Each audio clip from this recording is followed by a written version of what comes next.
So hello everyone, this is your mentor Damini. आप सभी का स्वागत है हमारे अपने channel agri entrance and BSc exam अड्डा 24/7 पे। तो आज है हमारा लेक्चर नंबर 11। लास्ट क्लास में बेटा हमने नर्सरी रेजिंग और उसके इंपॉर्टेंस का थोड़ा सा पोर्शन कवर किया था, जिसमें मैंने आपको बताया था कि नर्सरी का क्या मतलब होता है, उसके इंपॉर्टेंसेस क्या होते हैं और नर्सरी कितने टाइप की होती है। ठीक है, दो टाइप की हमने नर्सरी पढ़ी थी कि होम नर्सरी होती है, कमर्शियल नर्सरी होती है। उसके बाद मैंने आपको कमर्शियल नर्सरी में रूरल नर्सरी और अर्बन नर्सरी के बारे में बता दिया था। ठीक है, चलो अब आगे आगे वाला पोर्शन करेंगे। आगे हम अपनी चीजें कंटिन्यू करने वाले हैं। नर्सरी वाला टॉपिक आप लोगों का आज खत्म हो जाएगा। ठीक है बेटा, वीडियो शुरू करने से पहले अगर आपने अभी तक हमारे चैनल को सब्सक्राइब नहीं किया है तो हमारे चैनल को जरूर सब्सक्राइब करें और हाँ, इस वीडियो को भी जरूर लाइक और शेयर कर दें। ठीक है, देखो सबसे पहले जो मैं एज यूजुअल करती हूँ कि सिलेबस बता देती हूँ। जो भी बच्चा अगर नए सिरे से इस चीज को देख रहा है, इस सीरीज को देख रहा है, तो उसको भी पता होना चाहिए कि हम सिलेबस में बेटा क्या क्या चीजें डिस्कस करने वाले हैं। ठीक है, तो देखो अब मैंने आपको बताया था कि ये सिलेबस में आपका डिस्कस करने वाली हूं। ठीक है, मैंने ये चीज आपको बताई थी कि ये सिलेबस में आपका डिस्कस करने वाली हूं। ठीक है, जिसमें हम क्या क्या चीजें कवर कर चुके हैं, जिसमें हम कवर कर चुके हैं कि हॉर्टिकल्चर क्या होता है और उसकी डेफिनेशन, ये वाला पार्ट हम कवर कर चुके हैं। फिर हॉर्टिकल्चर और बोटेनिकल क्लासिफिकेशन के बारे में भी हम कर चुके हैं। ठीक है, क्लाइमेट और सॉइल के बारे में भी हम कर चुके हैं। प्रिंसिपल ऑफ ऑर्चर्ड एस्टेब्लिशमेंट के बारे में भी हम पढ़ चुके हैं। Principle and method of training and ये भी हमने कर लिया है। ठीक है, और नर्सरी रेजिंग और उसके इंपॉर्टेंस के बारे में हम पढ़ रहे हैं। हम ये हमारा कंटिन्यूइंग टॉपिक है। ठीक है, आधा थोड़ा मैंने आपको लास्ट क्लास में पढ़ा दिया था और बाकी जो कंप्लीट है, कंप्लीट चीजें हैं, कंप्लीट नर्सरी के बारे में हम आज जानेंगे। ठीक है, जैसे कि बेटा मैंने आपको रिव्यू करवा दिया, थोड़ा रिवाइज करवा दिया, रिकैप आपका करवा दिया कि कल मैंने आपको नर्सरी के बारे में बताया था कि नर्सरी एक ऐसा एरिया है जहां पे सीडलिंग्स को, सैपलिंग को या प्लांटिंग मटीरियल को रेज किया जाता है या मल्टीप्लाई किया जाता है ताकि हमें एक अच्छी इनकम मिल सके। उसके बाद मैंने आपको बोला था कि अगर हमें यंग सीडलिंग को एक केयर और अटेंशन देना है तो नर्सरी उनके लिए एक बेस्ट एरिया हो सकता है। उसके बाद मैंने ये भी बोला था कि बहुत सारी क्रॉप्स में डायरेक्टली अगर हम सीड को मेन फील्ड में लगाते हैं तो वो मेथड ज्यादा सक्सेसफुल नहीं माना जाता है। फिर मैंने आपको बोला था कि दो तरीके की नर्सरी होती है, होम नर्सरी और कमर्शियल नर्सरी। होम नर्सरी में मैंने आपको बोला था कि ऐसी नर्सरी जो हम अपने गुजारे के लिए लगाते हैं, ग्रोअर की नीड को पूरा करने के लिए जो नर्सरी लगाई जाती है उसको कहा जाता है होम नर्सरी। और कमर्शियल नर्सरी का मतलब होता है ऐसी नर्सरी जो हम सेल पर्पस के लिए लगाते हैं कि बेचने के लिए, अगर मैं चाहती हूं कि मुझे अच्छी खासी इनकम मिले तो उस पर्पस के लिए मैं जब नर्सरी लगाती हूं उसको बोला जाता है बेटा कमर्शियल नर्सरी। कमर्शियल नर्सरी में मैंने आपको दो टाइप बताए थे कि रूरल नर्सरी और अर्बन नर्सरी का क्या मतलब होता है। आज देखो, आज की क्लास होने वाली है हमारी शुरू factors affecting the establishment of nursery. Nursery के लिए, नर्सरी अगर हमने लगानी है तो कौन कौन से फैक्टर हमें ध्यान में रखने पड़ेंगे। याद करो बच्चे, जब मैंने आपको ऑर्चर्ड एस्टेब्लिशमेंट वाला टॉपिक पढ़ाया था, प्रिंसिपल ऑफ ऑर्चर्ड एस्टेब्लिशमेंट वाला टॉपिक पढ़ाया था, तो तब मैंने आपको बताया था कि अगर आप एक बगीचा लगाना चाहते हैं, अगर आप बगीचा लगाना चाहते हैं तो उससे पहले आपको बहुत सारी चीजों का ध्यान रखना पड़ेगा। प्लानिंग, प्लॉटिंग करनी पड़ेगी कि लोकेशन किस तरीके की होगी, सॉइल किस तरीके की है। ठीक है, और भी हमने बहुत सारी चीजें देखी थी कि 10% एरिया जो है उसमें हमें क्या क्या चीजें लगानी पड़ेगी। तो सिमिलर चीज है बेटा कि अगर हमें नर्सरी लगानी है तो हमें किन किन चीजों का ध्यान रखना है। अगर मैं चाह रही हूं कि यार मेरे पास एक एरिया है, मुझे उस एरिया को नर्सरी में कन्वर्ट करना है ताकि मुझे उस एरिया से इनकम प्राप्त हो सके, इनकम जनरेट हो सके, मैंने सोचा कि यार मैं उस एरिया में नर्सरी लगाऊंगी। तो अब किन किन बातों का मुझे ध्यान रखना चाहिए, मुझे किन किन चीजों का ध्यान रखना पड़ेगा। तो पहली चीज आ जाती है बेटा लोकेशन और साइट। हमेशा जब भी आप मान लो कोई भी एग्रीकल्चर की कोई भी चीज कर रहे हो तो सबसे पहले आपको लोकेशन और साइट देखनी पड़ेगी। अगर आप कुछ भी चीज कर रहे हो, एग्रीकल्चर में कोई भी चीज कर रहे हो, तो आपको देखनी पड़ेगी कि वो जगह कैसी है। ठीक है, तो अगर मुझे नर्सरी लगानी है तो मुझे देखना पड़ेगा कि एरिया कैसा है, लोकेशन कैसी है, मुझे लोकेशन देखनी पड़ेगी उसकी। ठीक है बच्चे, तो लोकेशन में आ जाएंगे 3 पॉइंट, लोकेशन में बहुत ज्यादा जरूरी आ जाते हैं। पहला आ जाता है बेटा टोपोग्राफी। लोकेशन में पहला चीज आ जाती है आपकी टोपोग्राफी। टोपोग्राफी का मतलब होता है बेटा स्लोप, ठीक है। टोपोग्राफी का मतलब होता है स्लोप। जैसे अब देखो, मान लो मैंने सोचा कि मेरे पास, मान लो ये दिख रहा है आपको, ये मैंने सोचा कि यार इतना सा एरिया मेरे पास है तो मैं इतने से एरिया में नर्सरी लगाऊंगी। तो अब मुझे नर्सरी लगाने से पहले मैं सोच रही हूं जो मेरे पास ये एरिया है उसका स्लोप कैसा है। मान लो मैंने सोचा, मान लेते हैं यार, मान लो यार, थोड़ा रुक जाओ। देखो मैंने सोचा मेरे पास ये एरिया है जहां पे मुझे नर्सरी लगानी है, ठीक है। ये मेरे पास एरिया है जहां पे मुझे नर्सरी लगानी है। तो मुझे ये देखना पड़ेगा बेटा, जो एरिया, जिस एरिया में मैं नर्सरी लगाना चाहती हूं वो प्रॉपरली लेबल्ड होना चाहिए। प्रॉपर लेबलिंग होनी चाहिए, उसकी प्रॉपर लेबलिंग होनी चाहिए। अब प्रॉपर लेवलिंग प्रॉपर लेवलिंग होनी चाहिए उसकी। मतलब अब प्रॉपर लेवलिंग का क्या मतलब होता है बेटा, मान लो ये इस एरिया में मुझे नर्सरी लगानी है तो ये एरिया प्रॉपरली लेबल्ड होना चाहिए। ऐसा नहीं होना चाहिए कि यहां से उबड़ खाबड़ है, ठीक है। इस तरीके का एरिया नहीं होना चाहिए, उबड़ खाबड़ एरिया नहीं होना चाहिए। वो एरिया जो है वो प्रॉपर लेबल्ड एरिया होना चाहिए। क्योंकि अगर जो आपका एरिया प्रॉपरली लेबल्ड होगा, जब भी मैं उसमें सीड लगाऊंगी, जैसे मान लो मैंने ये सीड लगाए इसमें, ठीक है, तो पानी आराम से नीचे रिसेगा। पानी का जो बहाव, पानी अगर हम देंगे, जब इस नर्सरी पे पानी देंगे तो वो नीचे जाएगा, ठीक है। अगर इस तरीके का उबड़ खाबड़ एरिया अगर होगा, यहां पे मैंने सीड लगाए हैं तो पानी देखो, अब यहां पे तो ऐसा गड्ढा सा बन रहा है तो पानी यहां इस गड्ढे में रह सकता है। अगर पानी यहां ठहरेगा तो उस सीड के सड़ने के चांसेस हो सकते हैं। तो सबसे पहले अगर आपको नर्सरी लगानी है तो आपने इस चीज का ध्यान रखना है कि जो भी एरिया आप सेलेक्ट कर रहे हो, जो भी एरिया आप सोच रहे हो कि जिस एरिया में आपने नर्सरी लगानी है, वो एरिया प्रॉपरली लेवल्ड होना चाहिए। प्रॉपरली लेवल्ड एरिया होना चाहिए, समतल होना चाहिए, वो इस तरीके से होना चाहिए, समतल होना चाहिए, उबड़ खाबड़ नहीं होना चाहिए। क्योंकि अगर उबड़ खाबड़ एरिया होगा तो अब देखो जो यहां पे इस तरीके के डिप्रेशन है, इस तरीके के गड्ढे जो बन रहे हैं, यहां पे पानी ठहर सकता है। अगर यहां पे पानी ठहरेगा तो वो सीड के सड़ने के चांसेस हो सकते हैं। तो पहला पॉइंट बच्चे मैंने आपको बताया टोपोग्राफी का। टोपोग्राफी को स्लोप भी कहा जाता है। और देखो, और नर्सरी मुझे ऐसे एरिया में लगानी है, एक तो मैंने बोला प्रॉपरली लेबल्ड होना चाहिए, ठीक है। देखो अब मान लो मेरे पास ये इस तरीके का एरिया है, ठीक है। अब इसमें स्लोप नहीं होना चाहिए बेटा। आपने कभी कभी देखा होगा कि आपके खेत इस तरीके के हैं, मान लो खेत ऐसे सीधे होने चाहिए बट कुछ खेत हमारे थोड़े स्लोपी होते हैं, इस तरीके के खेत होते हैं। देखो इस तरीके के खेत होते हैं, ठीक है। तो अगर इस तरीके के खेत है बच्चे तो क्या होगा, जैसे बारिश होगी वो पानी पूरा नीचे चला जाएगा, वो उन सीड्स को मिल ही नहीं पाएगा। तो पहला पॉइंट बहुत जरूरी हो जाता है आपके लिए कि जब भी आप नर्सरी लगाने का सोच रहे हैं, आप चाहते हैं कि आपके पास कोई एरिया है जहां पे आप नर्सरी लगाएंगे ताकि आपको कोई इनकम जनरेट हो सके, तो सबसे पहला फैक्टर आपने ध्यान में रखना है उसकी टोपोग्राफी। सबसे पहला फैक्टर आपने ध्यान रखना है उसकी टोपोग्राफी या स्लोप, कि उस एरिया का स्लोप प्रॉपरली लेवल्ड होना चाहिए, समतल एरिया होना चाहिए, उबड़ खाबड़ एरिया नहीं होना चाहिए। क्योंकि अगर उबड़ खाबड़ एरिया होगा या इस तरीके का स्लोप उस एरिया का होगा तो पानी इस तरीके के स्लोप से नीचे बह जाएगा, सीड्स को नहीं मिल पाएगा, इस तरीके से सीधा वो पानी नीचे आ जाएगा। अगर वो एरिया उबड़ खाबड़ होगा तो पानी उसमें ठहर जाएगा। पानी अगर ठहर जाएगा तो जो सीड हमने वहां पे सो किए हुए हैं, सीड जो हमने वहां पे बुआई की हुई है, वो सीड सड़ सकते हैं, उन सीड्स में सड़ान हो सकता है, ठीक है, वो सड़ सकते हैं, ठीक है। चलो आई होप पहला पॉइंट आपको समझ आ गया हो। पहला पॉइंट आपको समझ आ गया हो जिसमें मैंने आपको बोला लोकेशन और साइट में मैंने आपको बोला सबसे पहला पॉइंट की टोपोग्राफी। पहले मैंने बोला आपको टोपोग्राफी किस तरीके की होनी चाहिए, ठीक है। अब दूसरा पॉइंट आ जाता है बेटा क्लाइमेट का। दूसरा पॉइंट आ जाता है क्लाइमेट का, जलवायु का। अब जहां पे भी आपने सोचा है, जहां पे भी आप लोगों ने सोचा है कि मुझे नर्सरी लगानी है, तो वहां पे बेटा आपको बहुत सारी चीजों का ध्यान रखना पड़ेगा। वहां पे आपको बहुत ही सारी चीजों का ध्यान रखना पड़ेगा। अब क्लाइमेट में देखो हम पढ़ रहे हैं पहला पॉइंट हम पढ़ रहे हैं लोकेशन और साइट, ठीक है, लोकेशन और साइट, जिसमें मैंने आपको पहली चीज बोली टोपोग्राफी। आई होप आपको टोपोग्राफी या स्लोप का कॉन्सेप्ट समझ आ गया होगा कि क्यों एक प्रॉपरली लेवल्ड लैंड होना जरूरी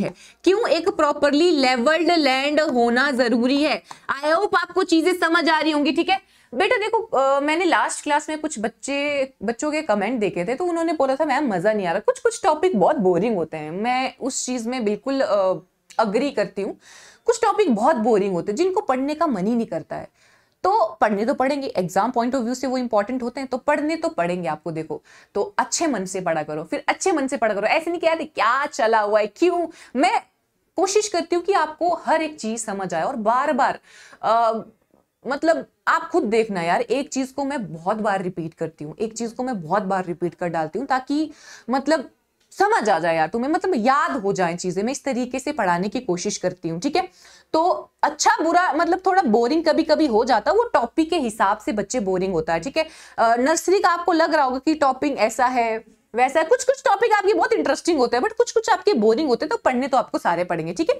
लोकेशन और साइट में मैंने आपको टोपोग्राफी वाला पॉइंट समझा दिया। फिर मैंने बोला दूसरा पॉइंट आ जाता है आपका क्लाइमेट। अब देखो क्लाइमेट किस तरीके से आपका इंपॉर्टेंट रोल प्ले करता है नर्सरी के लिए, कि अगर आपको एक एरिया में नर्सरी लगानी है तो क्लाइमेट कैसा होना चाहिए। देखो अब क्लाइमेट या जलवायु किस तरीके की होनी चाहिए। क्लाइमेट में भी बहुत सारी चीजें आती है, रेनफॉल आता है, ठीक है। आपको ऐसे एरिया में नर्सरी नहीं लगानी है जहां पे बहुत ज्यादा बारिश होती होगी या बहुत कम बारिश होती होगी। जहां पे ऐसे एरिया जहां पे मॉडरेट मतलब एवरेज मीडियम बारिश होती है, वहां पे हमने नर्सरी लगानी है। पता चला ऐसे एरिया में लगा दिए जहां पे बाढ़ ही आती है, तो फिर कोई मतलब नहीं है, जो सीड आपने लगाए होंगे वो भी बाढ़ में बह जाएंगे।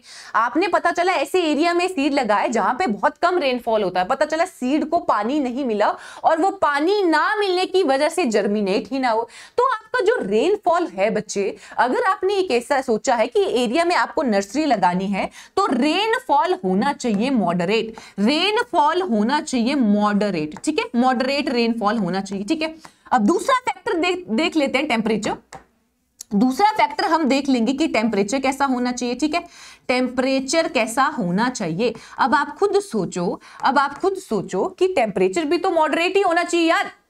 अब आप खुद सोचो कि आपने 45 डिग्री मान लो कहीं किसी एरिया का टेम्परेचर होता है, आपने वहां पे नर्सरी लगा दी, वो पौधे तो मर जाएंगे वहां पे, वो पौधे तो उस टेम्परेचर से ही जल जाएंगे। या आपने कहीं ऐसी जगह पे लगा दिया जहां पे बर्फ गिर रहा हो, तो वो तो ठंड से ही मर जाएंगे, ठीक है। तो एक्सट्रीम कंडीशन नहीं चलेगी नर्सरी को, एक्सट्रीम कंडीशन नहीं चलेगी, मॉडरेट कंडीशन चलेगी कि टेम्परेचर मॉडरेट होना चाहिए, रेनफॉल मॉडरेट होना चाहिए। ऐसी जगह पे लगानी है जहां पे विंड की स्पीड भी ज्यादा ना हो, हवा का बहाव या दबाव भी ज्यादा ना हो। पता चला थोड़े बहुत मेरे प्लांट आए, इतनी जोर से हवा आई कि वो सारे खराब हो गए, इतनी जोर से हवा आई कि वो सारे खराब हो गए। तो ये चीज भी हमें ध्यान में रखनी है, ये चीज भी हमने ध्यान में रखनी है कि जहां सारी चीजें ऑन एवरेज बेस पे हो या मॉडरेटली है, कि रेनफॉल ऐसे एरिया में रेनफॉल जहां पे मॉडरेट हो, या मैं बोल सकती हूं जहां पे टेम्परेचर आपका एवरेज हो, ना ज्यादा गर्म इलाका हो ना ज्यादा ठंडा इलाका हो, और जहां पे विंड स्पीड भी कम हो, जहां पे विंड स्पीड भी नॉर्मल हो, ऐसी जगह पे मुझे नर्सरी लगानी है, ऐसी जगह पे मुझे लगानी है नर्सरी। आई होप बेटा ये पॉइंट भी आपको समझ आ गया हो। दो पॉइंट मैंने आपको बताए जिसमें मैंने आपको बोला एक तो हो गई टोपोग्राफी और दूसरा हो जाता है आपका क्लाइमेट, तीसरी चीज देखो क्या होगा बेटा, तीसरी चीज आएगी आपकी लोकेलिटी, कि जिस भी जगह पे आप नर्सरी लगा रहे हो, क्या उस जगह पे नर्सरी लगाने का कोई फायदा है? उसके आसपास क्या आपको बायर मिलेंगे? उसके आसपास क्या आपको खरीदार मिलेंगे? तो आपको ऐसे एरिया में लगानी पड़ेगी नर्सरी जहां पे आपको क्या है, बायर्स मिलेंगे, अच्छे खासे बायर्स मिलेंगे। मान लो मुझे एक एरिया में लगानी थी नर्सरी, तो मैं देखूंगी यार कि वहां पे खरीदार है कि नहीं है। पता चला मैं ऐसे एरिया में नर्सरी लगाती हूं जहां पे खरीदार ही नहीं मिल रहे हैं, या जहां पे प्लांट प्रोडक्शन होता ही नहीं है। ठीक है, मान लो मैंने टमाटर की नर्सरियां देनी थी, तो मैंने एक ऐसे एरिया में नर्सरी लगाई जहां पे टमाटर ग्रो होता है, दूसरा पॉइंट जहां पे मुझे खरीदार मिल जाएंगे, तो लोकेलिटी भी आपका बहुत ज्यादा डिपेंड करता है। लोकेशन और साइट में बच्चे आपको 3 फैक्टर याद रखने हैं। पहला फैक्टर आ जाता है टोपोग्राफी, जिसमें मैंने आपको बोला कि जो लैंड होनी चाहिए वो प्रॉपरली लेवल्ड होनी चाहिए। लैंड जो है वो प्रॉपरली लेवल्ड होनी चाहिए, पहले पॉइंट में मैंने आपको बोल दिया। दूसरा पॉइंट मैंने आपको ये बोला कि जो आपका क्लाइमेट है उसमें रेनफॉल, टेम्परेचर, विंड जो है वो मॉडरेट होनी चाहिए। रेनफॉल ना ज्यादा होना चाहिए ना कम होना चाहिए, टेम्परेचर ना ज्यादा होना चाहिए ना कम होना चाहिए, और जो विंड की स्पीड है वो भी ज्यादा नहीं होनी चाहिए। तो ये हो गया बच्चे आपका लोकेशन और साइट के बारे में। लोकेलिटी में मैंने आपको बोला कि ऐसे एरिया पे नर्सरी लगाओ जहां पे प्लांट प्रोडक्शन होता हो। जहां पे मैंने बोला कि मुझे टमाटर लगाना है, ऐसे एरिया पे मैं नर्सरी लगाऊंगी जहां पे आपका टमाटो ग्रो हो रहा है। टमाटर मान लो एक ऐसा एरिया जहां पे टमाटर अच्छे खासे अमाउंट में ग्रो होता है, तो मैं वैसे एरिया में नर्सरी लगाऊंगी जहां पे वो प्लांट प्रोडक्शन हो रहा है और जहां पे मुझे खरीदार मिल सकते हैं, जहां पे मुझे बायर्स मिल सकते हैं, खरीदने वाले, नर्सरी जो उसकी सीडलिंग है खरीदने वाले मिल सकते हैं, तो वहां पे मैं वो नर्सरी लगाऊंगी। आई होप बेटा आपको ये तीनों के तीनों पॉइंट समझ आ चुके होंगे। देखो इसके साथ साथ ही एक और पॉइंट भी आपने यहाँ पे ऐड कर लेना है। इसके साथ साथ आप करोगे यहां पे पॉइंट ऐड ये कि ट्रांसपोर्ट, ठीक है, आपको ऐसे एरिया में नर्सरी लगानी है जहां पे आप एक जगह से लेके दूसरी जगह तक उस नर्सरी को पहुंचा सकते हैं। एक जगह से दूसरी जगह आप इजीली उन प्लांट्स को पहुंचा सकते हैं। मैंने सोचा कि मुझे टमाटर की नर्सरी लगानी है, तो मैं ऐसे देखूंगी कि क्या यार वहां पे ट्रांसपोर्ट फैसिलिटीज हैं। अगर मैं चाहती हूं कि मुझे टमाटर की नर्सरी लगानी है, मुझे कहीं दूसरे गांव से आपका ऑर्डर आ गया कि यार हमें भी टमाटर की नर्सरी चाहिए, तो क्या उस एरिया में ट्रांसपोर्टेशन है? तो ट्रांसपोर्ट फैसिलिटी भी वहां पे होनी चाहिए। ऐसी जगह पे आपने नर्सरी लगानी है जहां पे ट्रांसपोर्ट फैसिलिटी, रोड की फैसिलिटी भी अच्छे से हो, ताकि आप अपने प्लांट्स को एक जगह से लेके दूसरी जगह पे आसानी से और जल्दी एक जगह से दूसरी जगह पे पहुंचा सके। ऐसा ना हो कि इतने दूर आपने नर्सरी लगा दी है कि जब तक आप बेचने के लिए, किसी को बेचने के लिए जाओगे, तब तक वो प्लांट्स मर जा रहे हैं या तब तक वो प्लांट्स सूख जा रहे हैं। तो ऐसा भी नहीं होना चाहिए, ठीक है। तो आपने मतलब एरिया देखो कितना ज्यादा जरूरी हो जाता है। जब भी आप कोई चीज करते हो तो 100 चीजें आपको ध्यान में रखने हुए चलनी पड़ती है, ठीक है।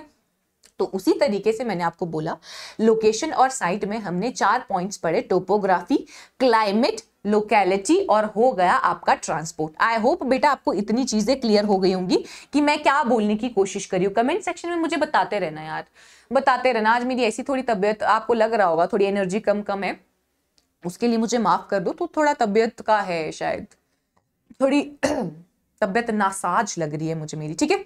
आई होप वॉइस का भी इशू ना हो यार, आज मैंने प्रॉपर चेक किया हुआ है चीज, ठीक है। चलो ठीक है, देखो अब पहला फैक्टर तो हमने पढ़ लिया। देखो मैं बहुत आराम से बेटा आपको करवा रही हूँ, बहुत आराम से करवा रही हूँ। अभी मैंने एक ही चीज समझाई है, लोकेशन और साइट। अभी मैंने एक ही चीज बताई और मैं आपको इस तरीके से, मतलब मैं ये कोशिश करती हूँ कि आपको इस तरीके से बताऊं कि आप एग्जाम में लिख सको।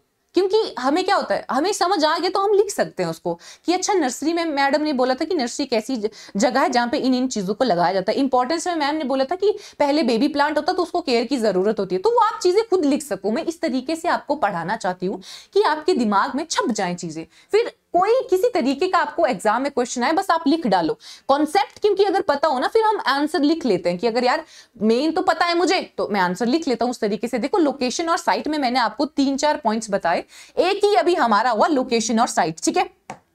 चलो दूसरा आ जाता है बेटा सिलेक्शन ऑफ सॉइल। दूसरा आ जाता है आपका selection of soil. Selection of soil में याद करो मैंने आपको बोला था, जब मैंने आपको क्लाइमेट और सॉइल चैप्टर पढ़ाया था, जब मैंने आपको क्लाइमेट और सॉइल वाला चैप्टर पढ़ाया था, वहां पे मैंने आपको बोला था सॉइल के बारे में कि किस तरीके की सॉइल आपकी होनी चाहिए, किस तरीके की सॉइल आपकी होनी चाहिए हॉर्टिकल्चर क्रॉप लगाने के लिए। तो अब आपको ये भी देखना पड़ेगा, अब लगाओगे तो नर्सरी में अगर आपने प्लांट्स उगाने हैं तो उनको उगाओगे तो तुम सॉइल में, तो हमें सॉइल फैक्टर भी देखने पड़ेंगे कि सॉइल किस तरीके की होनी चाहिए, सॉइल किस तरीके की होनी चाहिए। तो आइए जानते हैं कि सॉइल किस तरीके की होगी। देखो, पहला फैक्टर तो सॉइल में हमें देखना है ये कि वो वेल ड्रेन्ड सॉइल होनी चाहिए, उसमें अच्छी खासी जल निकासी होनी चाहिए। वेल ड्रेन्ड सॉइल, जल निकास उसमें अच्छा होना चाहिए। जल निकास का क्या मतलब होता है, जल निकास का क्या मतलब होता है, और जो वेल ड्रेन्ड सॉइल, या हम अगर ऐसे बोलें कि ऐसी सॉइल जिसमें ड्रेनेज अच्छा हो, उसका ये मतलब होता है कि मान लो ये मेरे पास कोई एरिया था, या मान लो ये मेरे पास कोई एरिया है, इसमें क्या है, ये मान लो सॉइल है, ये येलो कलर की मान लो सॉइल है, ठीक है। यहां पे मैंने क्या किया, यहां पे मैंने सीड सो किए, ये हरे कलर के मान लो सीड है, ये सीड मैंने यहाँ पे बुआई की इनकी, ठीक है। फिर मैं ऊपर से पानी दे रही हूँ, तो एक वेल ड्रेन सॉइल वो सॉइल होती है, जैसे मैं इस पे पानी दूंगी तो वो अच्छे से उसका निकास हो रहा है, जल निकासी अच्छे से हो रही है, अच्छे से उसका अब्जॉर्प्शन हो रहा है, अच्छे से वो सॉइल में अब्जॉर्ब धीरे धीरे हो रही है। ऐसा भी नहीं है कि वो पानी ऊपर ही ठहर रहा है, ऐसा भी नहीं है कि वो पानी एकदम से नीचे जा रहा है, मतलब रुक ही नहीं रहा है। तो ऐसी सॉइल हमें चाहिए कि जो अच्छी खासी वेल ड्रेन्ड सॉइल हो, वेल ड्रेन्ड सॉइल हो, ड्रेनेज उसमें अच्छा हो, वाटर होल्डिंग कैपेसिटी उसकी अच्छी हो, वाटर होल्डिंग कैपेसिटी उसकी अच्छी हो, वाटर को थोड़े टाइम के लिए तो एटलीस्ट होल्ड कर सके। मैंने आपको क्लाइमेट और सॉइल में ये बताया था कि क्ले सॉइल या चिकनी मिट्टी ऐसी मिट्टी होती है जो पानी को बहुत होल्ड करके रखती है, वो जो पानी को प्रॉपर होल्ड करके रखती है, उससे पानी नीचे ही नहीं जा पाता, ठीक है। तो वैसी सॉइल भी नहीं हमें चाहिए कि जो अपने, मान लो मैंने आपको बोला था क्ले सॉइल क्या होती है, देखो मैंने आपको बोला था क्ले सॉइल ऐसी सॉइल होती है, मान लो ये क्ले सॉइल है, ठीक है। अब अगर इस पे मैं पानी डाल रही हूं तो वो पानी जो है वो ऊपर ही रह रहा था, क्योंकि जो क्लेई सॉइल थी उसमें उसमें स्मॉल पोर्स थे, छोटे पोर्स थे, ठीक है। तो वो पानी जो है वो ऊपर ही ठहर रहा था, तो उस पानी की वाटर होल्डिंग कैपेसिटी बहुत ही ज्यादा थी, मतलब वो पानी ऊपर ही ठहर रहा है। वो छोटे पोर्स होते हैं चिकनी मिट्टी में, जिस वजह से पानी नीचे नहीं जा पाता, वो ऊपर ही रह जाता तो हमें वैसी सॉइल भी नहीं चाहिए, हमें चिकनी मिट्टी में भी नहीं लगाना है। दूसरा मैंने आपको बोला था सैंडी सॉइल के बारे में, जिसमें मैंने आपको बताया था कि अगर मैं आपका, जैसे मान लीजिए पानी दिया तो वो एकदम से पानी नीचे जा रहा था सॉइल के, जिस तरीके से मैंने अभी मान लो मैंने 1 लोटा पोर किया, 1 लोटा मैंने सॉइल में डाला, तो बिना रुके, बिना कुछ पानी अब्सॉर्ब करे उस मिट्टी में एकदम से पानी नीचे चला जाएगा, क्यों? क्योंकि जो सैंडी सॉइल होते हैं उसमें पोर साइज ज्यादा होता है, बड़े आपने देखा होगा, बड़े आपके, अगर सैंड आपने देखी होगी तो जो सैंड पार्टिकल होते हैं वो बहुत बड़े पार्टिकल होते हैं, उसमें पानी रुक नहीं पाता, सीधा नीचे चले जाता है। क्ले में मैंने क्या बोला, ये होती है बालू मिट्टी, सैंडी सॉइल आपकी बालू मिट्टी होती है, और ये आपकी या रेतीली मिट्टी, और जो आपका क्लेई सॉइल है उसको बोला जाता है चिकनी मिट्टी। तो चिकनी मिट्टी के केस में पोर साइज बहुत ही छोटा होता है, तो वो पानी ऊपर ही ठहर जाता है। तो हमें इन सॉइल में नहीं लगाना है, हमने इन सॉइल में नर्सरी नहीं लगानी है, हमने नर्सरी लगानी है लोमी सॉइल में, जिसमें मैंने आपको बताया था कि लोमी सॉइल जो होता है, लोमी सॉइल या दोमट मिट्टी जो होती है बच्चे, वो मिक्सचर होता है, वो सैंडी सॉइल का मिक्सचर है, रेतीली मिट्टी का मिक्सचर है, सिल्ट का मिक्सचर है, गाद का मिक्सचर है, और वो आपका क्ले का मिक्सचर है, चिकनी मिट्टी का मिक्सचर है। सारी चीजें उसमें इक्वल अमाउंट में होती है, तो उसका ड्रेनेज और वाटर होल्डिंग कैपेसिटी दोनों ही अच्छी होती है। तो जब भी आप नर्सरी लगाने की बात करते हो, आपको सॉइल में ये चीज देखनी है कि जो सॉइल है उसमें ड्रेनेज अच्छे से होना चाहिए, वेल ड्रेन्ड सॉइल होनी चाहिए। दूसरा, जैसे हम बोलते हैं ना आजकल बारिश होती है यार, ड्रेनेज सिस्टम बड़े गंदे हैं, पानी ऊपर ही ठहर गया कि ड्रेनेज नहीं हो रही है प्रॉपर्ली, तो वही मतलब है यहाँ पे कि ड्रेनेज अगर अच्छे से नहीं होगी तो पानी ऊपर ही ठहर जाएगा। ऐसी सॉइल जो अच्छे से पानी को ड्रेन कर सके, तो वैसी सॉइल हमें नर्सरी के लिए यूज करनी है। दूसरी बात, वाटर होल्डिंग कैपेसिटी, थोड़ा बहुत तो वो सॉइल अपने वाटर को होल्ड कर सके। ऐसा भी नहीं है कि वाटर को वो ऊपर ही रुका रही है, स्विमिंग पूल बना रही है, ऐसी मिट्टी भी नहीं चाहिए। और ऐसी मिट्टी भी नहीं चाहिए कि जैसे पानी डाला और वैसे ही पानी नीचे चला गया, वैसी सॉइल भी नहीं चाहिए। हमें चाहिए लोमी सॉइल, जो तीनों सैंड, सिल्ट और क्ले, रेतीली मिट्टी, गाद और चिकनी मिट्टी के इक्वल प्रोपोर्शन से बनी होती है, जिनमें ये दोनों प्रॉपर्टी बहुत अच्छी मात्रा में पाई जाती है। तो सिलेक्शन ऑफ सॉइल भी बच्चे बहुत ही ज्यादा जरूरी हो जाता है अगर आपने नर्सरी लगानी है। अगर आपने नर्सरी लगानी है, दो चीजें बेटा मैंने आपको बोली। पहली चीज मैंने बोली लोकेशन और साइट, कि लोकेशन किस तरीके की होनी चाहिए अगर आपको नर्सरी लगानी है। दूसरी चीज मैंने आपको बोली कि सॉइल किस तरीके की आपको सेलेक्ट करनी है। ठीक है, आई होप इतनी चीजें समझ आ गई होंगी। ठीक है, देखो बेटा आ रही है ना तुमको समझ, बता देना मुझे कमेंट सेक्शन में। ठीक है, चलो। और नोट्स मैं आपको टेलीग्राम चैनल पे दे देती हूँ बेटा। जैसे क्लास होती है आपकी, उसके अगले दिन तक या 1-2 दिन तक मैं आपको नोट्स प्रोवाइड कर देती हूँ अच्छे से। ठीक है, चलो देखो, हमने बात कर ली लोकेशन एंड साइट की भी, हमने बात कर ली सिलेक्शन ऑफ सॉइल की भी, मिट्टी के चयन के बारे में भी हमने बात कर ली। अब आ जाते हैं बच्चे वाटर फैसिलिटीज पे। अब वाटर फैसिलिटीज में क्या क्या होगा, देखो वाटर फैसिलिटी आपको किस तरीके की देनी है। वाटर फैसिलिटी, अब देखो अब आपको ये देखना है कि जहां पे भी बेटा आप नर्सरी लगाते हैं, उस नर्सरी के आसपास सोर्स ऑफ वाटर होना चाहिए।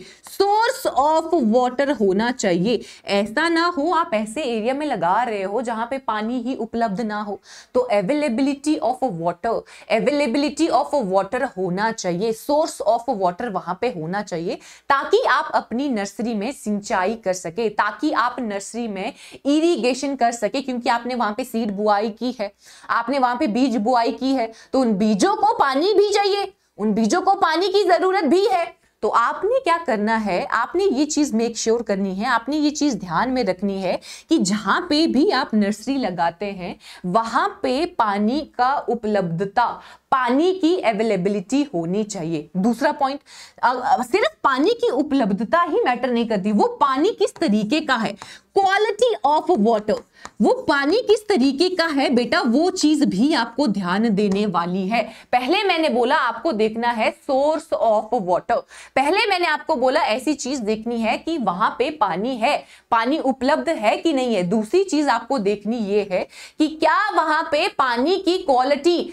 पानी की गुणवत्ता वहां पे अच्छी है। ऐसा ना हो कि वो पानी खराब हो, कंटामिनेटेड वाटर हो, गंदा पानी हो, और ऐसा भी ना हो कि उस पानी में सॉल्ट कंसंट्रेशन बहुत ज्यादा हो, ठीक है, कि बहुत सैलाइन मतलब सैलिनिटी है उस वाटर में। ठीक है, तो वो सारी चीजें आपको ध्यान में देनी पड़ेंगी, वो सारी चीजें आपको ध्यान देनी पड़ेगी अगर आप नर्सरी बनाने का सोच रहे हैं।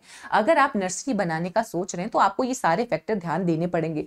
वाटर फैसिलिटी में मैंने आपको 2 पॉइंट बोले। यहाँ पे आपको एक तो ये चीज देखनी पड़ेगी कि क्या पानी की अवेलेबिलिटी है, दूसरी आपको ये चीज देखनी पड़ेगी कि क्या उस पानी की क्वालिटी अच्छी है। ऐसा ना हो कि गंदा पानी हो, ऐसा ना हो कि आपका नाले का पानी हो। ठीक है, तो वो चीजों का भी आपको ध्यान रखना है, अगर आप एक नर्सरी बना रहे हैं तो। ये भी होगी। अब आता है मैन्योर। अब आ जाता है देखो मैन्योर का मतलब है खाद। अब देखो जो नर्सरी आपने उगानी है वहां पे आपको खाद भी देनी पड़ेगी, ऑर्गेनिक मैन्योर देने पड़ेंगे। जैसे आपने सुना होगा FYM होते हैं, ठीक है, फार्म यार्ड मैन्योर होता है जो गाय के गोबर से बनता है। आपने कंपोस्ट सुना होगा, ठीक है, आपने वर्मी कंपोस्ट सुना होगा। इन सारी चीजों के बारे में आपको अमन सर पढ़ाएंगे, वर्मिकुलाइट, इन सारी चीजों के बारे में आपको अमन सर पढ़ाएंगे कि फार्म यार्ड मैन्योर, कंपोस्ट और वर्मिकुलाइट में क्या क्या डिफरेंस होता है। आपने बस यहाँ पे ये चीज याद रखनी है कि मैन्योर जो है, मैन्योर की उपलब्धता भी वहां पे होनी चाहिए, क्योंकि नर्सरी में हमें न्यूट्रिएंट भी तो देने हैं। नर्सरी में हमें क्या करना पड़ेगा, नर्सरी में हमें ऐसी चीजें भी तो देनी पड़ेगी प्लांट को जिससे प्लांट की अच्छी ग्रोथ हो सके। ठीक है, ये चीज भी तो हमें करनी है। तो क्या करेंगे हम, तो हम ये करेंगे, हमें ये चीज भी ध्यान ध्यान में रखनी है कि जो मेन्योर अवेलेबिलिटी है कि क्या उस एरिया में हमें ऑर्गेनिक मेन्योर मिलेगी भी कि नहीं मिलेगी। हमें वहां पे फार्म यार्ड मेन्योर मिलेगा, कंपोस्ट मिलेगा, वर्मिकुलाइट मिलेगा, सारी चीजों का ध्यान हमें रखना पड़ेगा, सारी चीजों का ध्यान बच्चे हमें रखना पड़ेगा। ठीक है, उसके बाद आ जाता है बेटा अवेलेबिलिटी ऑफ लेबर। उसके बाद आ जाता है आपका availability of labour. Availability of labour में मैंने आपको उस टाइम पे भी बताया था, मैंने आपको प्लानिंग और लेआउट के बारे में भी, तब जब मैं आपको प्लानिंग पढ़ा दी थी, प्लानिंग और लेआउट पढ़ा थी, उस टाइम पे भी मैंने आपको बहुत अच्छे से बताई है सारी चीजें। और ये सारी चीजें कुछ कुछ मैंने आपको पहले ही डिस्कस कर ली है। ठीक है, जो नए बच्चे हैं बेटा, हमेशा ये चीज करनी है कि पुरानी वीडियो भी देखनी है, क्योंकि मेरी हर वीडियो में लिंक होता है। मान लो आज मैंने कुछ पढ़ा है, कुछ ना कुछ प्रीवियस क्लासेस का पॉइंट होता ही होता है। प्लानिंग और लेआउट में मैंने आपको बहुत सारी चीजें बताई थी। क्लाइमेट और सॉइल ऑफ हॉर्टिकल्चर क्रॉप हमने जब पढ़ा था तो मैंने आपको बोला था कि किस तरीके की सॉइल अच्छी होनी चाहिए। आज मैंने आपको थोड़ा फास्ट बोला, क्या पता कुछ बच्चों को समझ ना आए, आज मैंने थोड़ा फास्ट बोला, पर वो मैं आपको वहां पे डिटेल पे बता चुकी हूँ। हर क्लास में मैं आपको बच्चे डिटेल में नहीं करवा सकती हूँ। ठीक है, तो आपको पहले से सीरीज में मैं इसीलिए चली हूं ताकि एक क्लास दूसरी क्लास से रिलेटेड हो। ऐसा ना हो कि मुझे हर क्लास में एक ही चीज का मतलब आपको बार बार समझाना पड़े। ठीक है, चलो देखो, मैंने बोला आपका अवेलेबिलिटी ऑफ लेबर कि उस एरिया में अवेलेबिलिटी, उस एरिया में लेबर भी उपलब्ध होनी चाहिए, उस एरिया में लेबर भी उपलब्ध होनी चाहिए। अब लेबर भी हमारे पास दो तरीके की पाई जाती है, दो तरीके की लेबर होती है। एक तो होती है स्किल्ड लेबर, एक होती है स्किल्ड लेबर, दूसरी होती है अनस्किल्ड लेबर, दूसरी होती है अनस्किल्ड लेबर। जो स्किल्ड लेबर होगी वो वैसे काम करेगी जिसमें थोड़ा नॉलेज की बात है, जिसमें थोड़ा नॉलेज चाहिए, और अनस्किल्ड लेबर वो काम करेगी जहां पे ज्यादा नॉलेज की जरूरत नहीं है। अब मैंने आपको बोला था जैसे हम प्लांट्स में ग्राफ्टिंग करते हैं, बडिंग करते हैं, ये हम प्लांट प्रोपेगेशन में पढ़ेंगे कि इन चीजों का क्या मतलब होता है। ये थोड़े इंटेंस ऑपरेशन होते हैं। हाँ, प्रूनिंग, जैसे प्रूनिंग ट्रेनिंग तो मैंने पढ़ा दिया है, तो प्रूनिंग ट्रेनिंग का एग्जाम्पल दे देती हूं मैं। तो प्रूनिंग ट्रेनिंग आपका स्किल्ड लेबर ही करती है। तो मुझे दो तरीके की लेबर चाहिए, स्किल्ड लेबर और अनस्किल्ड लेबर। स्किल्ड लेबर चाहिए ऐसे काम के लिए जहां पे थोड़ा नॉलेज चाहिए, जहां पे थोड़ा नॉलेज हमें रिक्वायर्ड है, तो वहां पे मैं स्किल्ड लेबर का इस्तेमाल करूंगी। अनस्किल्ड, जहां पे आपका उतना एक्सपीरियंस या नॉलेज रिक्वायर्ड नहीं है, तो वहां पे मैं अनस्किल्ड लेबर का इस्तेमाल करूंगी। जैसे स्किल्ड लेबर में हम ऑपरेशन कर सकते हैं, ट्रेनिंग हो गया। ठीक है, अगर मुझे ट्रेनिंग करवानी है अपने पौधे में या प्रूनिंग करवानी, हालांकि ये बहुत आगे के ऑपरेशन है, बट यहां पे मैं आपको एज अ एग्जांपल दे रही हूं, क्योंकि नर्सरी में हम ट्रेनिंग प्रूनिंग तो कहीं करेंगे, नर्सरी में हम ट्रेनिंग प्रूनिंग नहीं करेंगे। नर्सरी में हम ग्राफ्टिंग तक कर सकते हैं, ग्राफ्टिंग कर सकते हैं, ठीक है, बडिंग कर सकते हैं। तो नर्सरी में ग्राफ्टिंग और बडिंग हम कर सकते हैं, तो वो काम करेगी स्किल्ड लेबर, तो वो काम करेगी बच्चे स्किल्ड लेबर। और बाकी भी तो काम है, बाकी भी तो नर्सरी में काम है। सीड सोइंग करनी है, बीज की बुआई करनी है, पानी देना पड़ेगा, ठीक है, सिंचाई करनी पड़ेगी, ओके, उसके बाद घास निकालना पड़ेगा, ठीक है, उसको कहा जाता है वीडिंग, वीडिंग करनी पड़ेगी, ठीक है। और आपके जैसे मैन्योर डाले जाते हैं, मैन्योर मैं बोल रही थी ना, फार्म यार्ड मैन्योर, वो देना पड़ता है, तो उसके लिए भी तो बच्चे लेबर चाहिए। तो मैंने आपको बोला कि अगर आप नर्सरी बनाना चाहते हैं तो आपको किन किन चीजों का ध्यान रखना पड़ेगा। तो उनमें से एक चीज ये भी है कि आपको देखना है कि उस एरिया में क्या लेबर की उपलब्धता है। अब लेबर भी दो तरीके की होती है, एक आ जाता है आपका स्किल्ड लेबर, दूसरी आ जाती है आपकी अनस्किल्ड लेबर। स्किल्ड लेबर से हम वैसा काम करवाएंगे जो थोड़ा नॉलेजेबल काम होगा, जिसमें थोड़ा बहुत आपका नॉलेज होना चाहिए, थोड़ा बहुत आपको एक्सपीरियंस होना चाहिए। अनस्किल्ड लेबर से हम बाकी ऑपरेशंस करवाएंगे। आई होप बेटा इतनी चीजें आपको क्लियर हो गई होंगी कि कौन कौन से ऐसे फैक्टर हैं जो नर्सरी को अफेक्ट करते हैं, कौन कौन से ऐसे फैक्टर हैं जो नर्सरी को अफेक्ट करते हैं। जो नर्सरी बनानी है, अगर आप लोगों ने नर्सरी बनानी है तो आपको किन किन फैक्टर्स का ध्यान रखना पड़ेगा। ठीक है बेटा, थोड़ी मेरी एनर्जी डाउन है तो इतना वो कर लेना, क्योंकि मेरी तबीयत सच में वैसी है थोड़ी।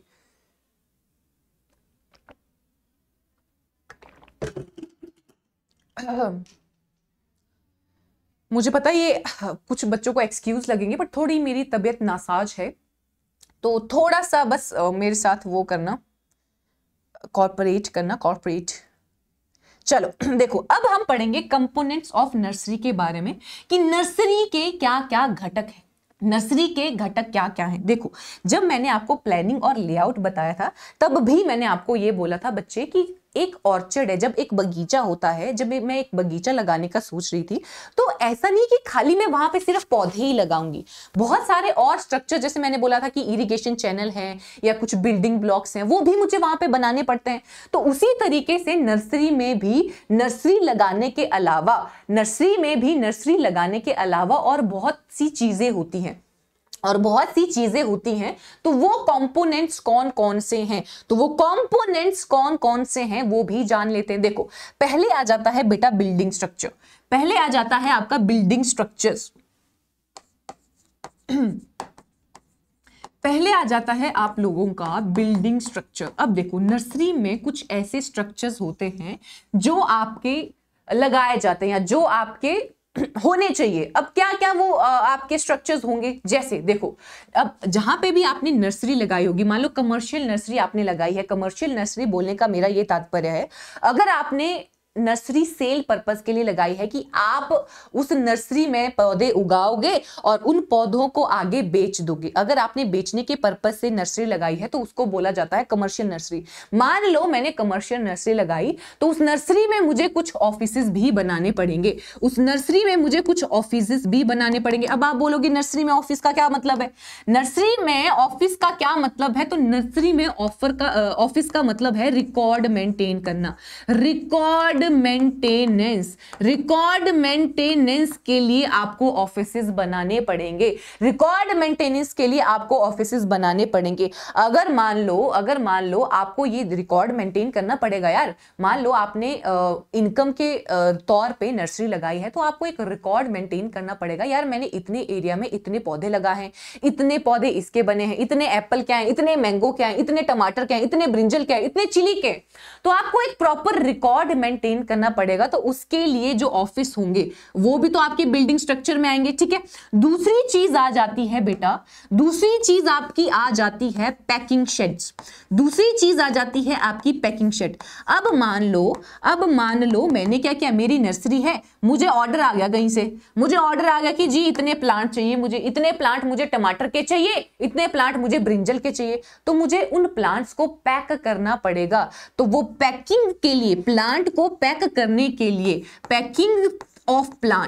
पैकिंग ऑफ प्लांट के लिए मुझे कुछ एरिया बनाना पड़ेगा, कुछ शेड बनाना पड़ेगा, इसीलिए होते हैं आपके पैकिंग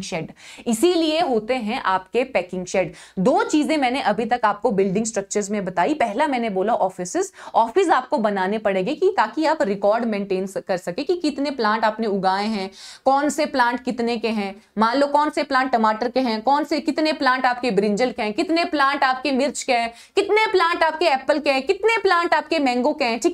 उसका रिकॉर्ड मेंटेन करना होगा तो उसके लिए ऑफिसेस बनाने पड़ेंगे। दूसरा मैंने बोला पैकिंग शेड, जो आपका पैक करने के लिए, पौधों को पैक करने के लिए यूज किए जाते हैं। पौधों को जहां पे पैक किया जाता है उसको बोला जाता है पैकिंग शेड, ठीक है। अब तीसरी चीज आ जाएगी बेटा पॉटिंग शेड्स, पॉटिंग शेड। अब देखो पॉटिंग का क्या मतलब होता है? पॉटिंग का मतलब होता है पॉट लगाना, पॉट भरना। अगर आपको फ्लोरिकल्चर का थोड़ा भी आइडिया होगा, अगर आपको फ्लावर प्रोडक्शन का थोड़ा बहुत आइडिया भी होगा, तो जैसे अगर आपने घरों में गमले देखे होंगे, ठीक है, घरों में आपने गमले देखे होते हैं, ठीक है, आप गमले में मिट्टी भरते हो, उसके बाद वहां पे पौधा लगा देते हो, आप वहां पे फ्लावर का पौधा कोई लगा देते हो, ठीक है, तो वो उसको बोला जाता है पॉटिंग। जब आप उस गमले में मिट्टी भरते हो, अब उसमें भी अलग अलग प्रोपोर्शन होना चाहिए कि रेतीली मिट्टी कितनी होनी चाहिए, दूसरी मिट्टी कितनी होनी चाहिए, वो हम आगे डिटेल में पढ़ेंगे जब आपके कोर्स में वो आएगा चीजें, ठीक है। अभी आप ये जान लो पॉटिंग का मतलब होता है उस पॉट को, उस गमले को भरना, उस गमले में मिट्टी भरने को बोला जाता है पॉटिंग, उस गमले में मिट्टी भरने को कहा जाता है पॉटिंग। तो इस पॉटिंग गमले में जो आपका गमले में मिट्टी भरने के लिए भी शेड्स बने होंगे, कुछ स्ट्रक्चर बने होंगे, कुछ छोटे से शेड सा बना होगा, तो उसको बोला जाता है पॉटिंग शेड्स, उसको कहा जाता है पॉटिंग शेड। ठीक है, तो अगर आपको पॉट फिलिंग करनी है, पॉट फिलिंग करनी है मतलब गमलों को आपको भरना है सॉइल से, तो उसके लिए आप पॉटिंग शेड का इस्तेमाल कर सकते हैं। तो वो भी आपके बिल्डिंग स्ट्रक्चर में आ जाएंगे एक नर्सरी के, तो वो भी आपके बिल्डिंग स्ट्रक्चर में आ जाएंगे एक नर्सरी के। उसके बाद देखो क्या होगा, उसके बाद होगा आपका सेल काउंटर, उसके बाद आएगा आपका सेल काउंटर। यहां तो मैंने बोल दिया कि अगर आपको ऑनलाइन ऑर्डर आया तो आपको पैकिंग करनी पड़ेगी, ऑनलाइन नहीं भी आया ऑफलाइन भी तो आपको पौधे पैक करने पड़ेंगे। मैं गई एक जगह पे जहां पे नर्सरी है, तो मैं बोलूंगी यार मुझे पौधे दो, तो उनको पैक तो करना पड़ेगा ना, पौधों को पैक तो करना पड़ेगा, तो उसके लिए पैकिंग शेड होंगे। तो एक काउंटर उनका वो भी तो होगा जहां पे आपको ये बोला जाएगा कि अच्छा इतने पैसे हुए, अच्छा इतने ये लो आपके प्लांट्स और इतने पैसे हुए। सेल काउंटर बोला जाता है, बेचने के लिए जो काउंटर होता है उसको कहा जाता है सेल काउंटर, सेल काउंटर कहा जाता है। तो ये सारी चीजें आपको एक नर्सरी, अगर आप कमर्शियल नर्सरी बना रहे हैं तो ये सारे स्ट्रक्चर्स आपको देखने को मिलेंगे। उसके बाद आपके होंगे स्टोर्स, तो स्टोर्स में क्या होगा, स्टोर्स में होगा, मैंने जैसे आपको लास्ट टाइम बोला था, जैसे मैंने आपको लास्ट स्लाइड में बोला कि मैन्योर्स देने पड़ेंगे, तो वो जो खाद है, जो मैन्योर्स हैं, वो भी तो हमें रखने पड़ेंगे। ऐसा तो है नहीं कि बाहर रख लिया तो बारिश से वो भीग भी सकता है। ठीक है, तो हमें ऐसे स्ट्रक्चर्स भी बनाने पड़ेंगे जहां पे हम अपने खाद को, फर्टिलाइजर को, जो भी चीजें हम नर्सरी में इस्तेमाल कर सकते हैं उनको हम वहां पे स्टोर करके रख सके। आई होप आपको बिल्डिंग स्ट्रक्चर्स में समझ आ गया होगा। मैंने आपको बोला बिल्डिंग स्ट्रक्चर में आपको ऑफिसेज बनाने पड़ेंगे, पैकिंग शेड बनाने पड़ेंगे, पॉटिंग शेड बनाना पड़ेगा, सेल काउंटर बनाना पड़ेगा, स्टोर बनाने पड़ेंगे, ऑफिस आपको बनाने पड़ेंगे प्रॉपर रिकॉर्ड मेंटेन करने के लिए, पैकिंग शेड आपको बनाने पड़ेंगे प्लांट को पैक करने के लिए, पॉटिंग शेड आपको बनाने पड़ेंगे उस गमले को भरने के लिए, और सेल काउंटर आपको बेचने के लिए। ठीक है, सेल काउंटर आपको अपने प्लांट बेचने, अब होता है ना कि आप कहीं जाते हो, काउंटर होता है कि वहां पे आप जाते हो कि कितने पैसे हुए, तो सेल काउंटर वही है। ठीक है, और स्टोर्स आपको बनाने पड़ेंगे ताकि वहां पे आप अपने FYMs हो गया या मेन्योर हो गया, कोई भी खाद है, उसको आप स्टोर करके रख सके। आई होप बेटा आपको ये चीजें समझ आ गई होंगी बिल्डिंग स्ट्रक्चर्स का मतलब क्या है, बिल्डिंग स्ट्रक्चर्स का क्या मतलब है। ठीक है, चलो पहली चीज तो हो गई बिल्डिंग और स्ट्रक्चर, भवन संरचनाएं हमें क्या क्या करनी पड़ेंगी नर्सरी के केस में। ठीक है, अब उसके बाद आ जाता है progeny tree block. Progeny tree block का क्या मतलब होता है, देखो मान लो, देखो कल मैंने आपको इंपॉर्टेंस में पढ़ाया था नर्सरी में, मैंने बोला था बहुत सारे ऐसे फ्रूट क्रॉप होते हैं जिनको वेजिटेटिवली प्रोपेगेट किया जाता है। मोस्ट ऑफ फ्रूट ट्री, मैंने आपको बताया था मोस्टली फ्रूट क्रॉप्स को वेजिटेटिवली प्रोपेगेट किया जाता है। मोस्टली फ्रूट क्रॉप को वेजिटेटिवली प्रोपेगेट किया जाता है, मतलब सीड से नहीं लगाया जाता है, सीड के अलावा किसी स्ट्रक्चर से लगाया जाता है। ये चीज मैंने आपको बताई थी। तो ये चीज जब मैंने आपको बताई थी, अब एप्पल के केस में, अब एप्पल का एग्जांपल मान लो। ठीक है, यहां पे आपको थोड़ा रिलेट करना पड़ेगा बेटा, क्योंकि कुछ चीजें ऐसी होती हैं जो मतलब आपको इस स्टेज पे समझ नहीं आएगी, फर्स्ट ईयर में समझ नहीं आएगी, कुछ चीजें आपकी आगे आने वाले सेमेस्टर से भी रिलेट करती है। देखो मैंने आपको बोला कि नर्सरी में कुछ प्रोजेनी ट्री के ब्लॉक भी होने चाहिए। अब देखो मान लो ये मेरे पास एप्पल का एक पौधा है। ठीक है, ये मेरे पास एप्पल का एक पौधा है। ठीक है, अब मैं इसी पौधे से बहुत सारे आगे प्लांट बना सकती हूँ, मल्टीपल प्लांट्स मैं इस पौधे में से बना सकती हूँ। कैसे? उसकी कटिंग करके। ठीक है, कटिंग करके, बहुत सारे मेथड, ये मैं प्लांट प्रोपेगेशन में आपको पढ़ाऊंगी कि किस तरीके से हम एक पौधे से बहुत सारे आगे पौधे बना सकते हैं। ठीक है, तो मान लो मेरे पास ये सेब का पौधा है, इससे मैं बहुत सारे पौधे बना सकती हूँ, कटिंग लगा के, इसी की कटिंग निकाल दी या इसमें लेयरिंग कर दी, वो सारी चीजें हम डिटेल में पढ़ेंगे आगे। ठीक है, तो इसी से मैं बहुत सारे पौधे बना सकती हूं, तो इसको बोला जाता है मदर प्लांट। जिस पौधे का इस्तेमाल हम आगे और पौधे बनाने के लिए करते हैं बच्चे, उसको बोला जाता है मदर प्लांट। तो नर्सरी में एक ऐसा स्ट्रक्चर भी चाहिए जहां पे मुझे इन मदर प्लांट को अलग से रखना है, जहां पे मुझे ये प्रोजेनी ट्री ब्लॉक भी करना पड़ेगा, इन मदर प्लांट को भी मुझे रखना पड़ेगा, ताकि इन फ्यूचर में इनसे आगे और पौधे बना सकूं। चिकू। तो दूसरा कंपोनेंट ऑफ नर्सरी आ जाता है progeny tree block. Progeny tree block आ जाता है दूसरा घटक नर्सरी का, जिसमें मैंने आपको बोला कि जो मदर प्लांट है जिससे हम आगे नए प्लांट बनाएंगे, उस मदर प्लांट के लिए मुझे अलग से एक ब्लॉक बनाना पड़ेगा। उस ब्लॉक को बोला जाता है प्रोजेनी ट्री ब्लॉक। उस ब्लॉक को बोला जाता है बच्चे प्रोजेनी ट्री ब्लॉक। आई होप आपको समझ आ गया होगी प्रोजेनी ट्री ब्लॉक का क्या मतलब होता है। ठीक है, चलो 2 पॉइंट्स हो गए। एक हमने बोल दिया कि बिल्डिंग स्ट्रक्चर, दूसरा हमने बोल दिया प्रोजेनी ट्री ब्लॉक होना चाहिए। तीसरी चीज आ जाती है प्रोपेगेशन स्ट्रक्चर्स। प्रोपेगेशन स्ट्रक्चर्स का देखो अब क्या मतलब होता है। देखो प्रोपेगेशन स्ट्रक्चर का मतलब होता है बेटा, अब मान लो मैं नर्सरी लगाऊंगी। अब आपने देखा होगा, आपने ग्रीन हाउसेस के बारे में सुना होगा। ठीक है, ये आपके है सिलेबस में प्रोपेगेटिंग स्ट्रक्चर्स क्या होते हैं, ये हम आगे डिटेल में पढ़ेंगे। अभी आप थोड़ा बहुत जान लो, इतना तो सबको पता होता है कि ग्रीन हाउस क्या होता है, देखे होते हैं, पॉली हाउसेस क्या होते हैं। ठीक है, तो ये ऐसे स्ट्रक्चर्स होते हैं जिसके अंदर हम नर्सरी को लगाते हैं। तो ये ऐसे स्ट्रक्चर होते हैं जिसके अंदर हम नर्सरी को लगाते हैं। तो तीसरा जो आपका बिल्डिंग स्ट्रक्चर आ जाएगा वो आ जाएंगे आपके प्रोपेगेशन स्ट्रक्चर, जहां पे हम जिसके अंदर हम नर्सरी को उगाते हैं। तो उनमें आपके एग्जांपल आ जाएंगे कि ग्रीन हाउस हमें लगाना पड़ेगा, पॉली हाउसेस हमें लगाने पड़ेंगे, या इसके साथ साथ आप ये मिस्ट चैम्बर होते हैं। मिस्ट चैम्बर होते हैं कि ऐसे स्ट्रक्चर जहां पे ह्यूमिडिटी टेम्परेचर कंट्रोल कंडीशन में हम दे सकते हैं पौधों को। ठीक है, तो मिस्ट चैम्बर हो जाएंगे, या इसके अलावा हॉट बेड होते हैं।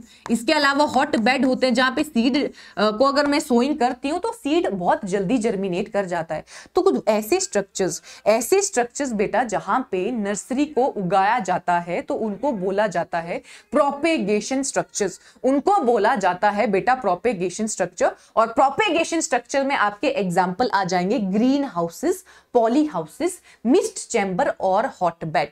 ये सारे आपको एक अलग से टॉपिक भी है इस फंडामेंटल ऑफ हॉर्टिकल्चर में कि प्रोपेगेटिंग स्ट्रक्चर्स क्या होते हैं, जहां पे मैं इन सारे टॉपिक्स की आपको डिटेल बताऊंगी कि ग्रीन हाउस में क्या होता है, पॉली हाउस में क्या होता है, या मिस्ट चैम्बर में क्या होता है, या हॉट बेड में क्या होता है। अभी तुम लोग बस ये जान लो कि अगर तुम लोगों को नर्सरी बनानी है, हम पढ़ रहे हैं उसके कंपोनेंट में मैंने बोला कि मुझे कुछ बिल्डिंग स्ट्रक्चर्स बनाने पड़ेंगे। फिर मैंने आपको बोला कि मुझे प्रोजेनी ट्री ब्लॉक भी बनाना पड़ेगा। फिर मैंने आपको बोला कि मुझे कुछ प्रोपेगेटिंग स्ट्रक्चर्स भी बनाने पड़ेंगे। ठीक है, ओके। अब आ जाता है मेरा नर्सरी बेड। अब उसके बाद बेटा आ जाता है नर्सरी बेड।